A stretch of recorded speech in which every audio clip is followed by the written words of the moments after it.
Good afternoon, dear traders. Today we will analyze euro against US dollar again. So, euro against US dollar is currently showing a clear alignment between fundamentals and technicals, both pointing toward ongoing downside pressure. From a fundamental perspective, today's release of German inflation data showed that monthly CPI rose to 1.1% from 0.2% previously. This is a sharp increase, largely driven by rising energy prices. If such a pace were sustained, annual inflation would appear extremely high, potentially exceeding double digits.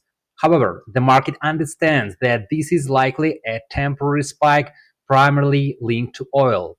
The key risk now shifts away from inflation itself and toward its economic consequences. Pressure on the consumer demand, deterioration in macroeconomic conditions, and potential crisis-like developments if geopolitical tensions persist. This is why the euro is not gaining support from the inflation surge. Instead, the market is pricing in the possibility that such conditions could lead to renewed stimulus measures from the ECB, which is negative for the currency. From a technical perspective, the picture reinforces this view. Downside pressures increased after price failed to hold above the 1.15 round level, confirming weakness from buyers. At the moment, bearish pressure remains in place, but the market is showing some demand around the 1.14 and 1.1485 zone, indicating an attempt to stabilize. If this zone fails to hold, the downside move may continue.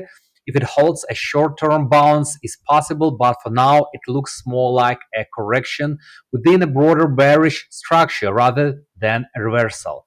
Overall, euro against US dollar is currently balancing between a temporary inflation spike and rising economic risks, which taken together remain unfavorable for the euro.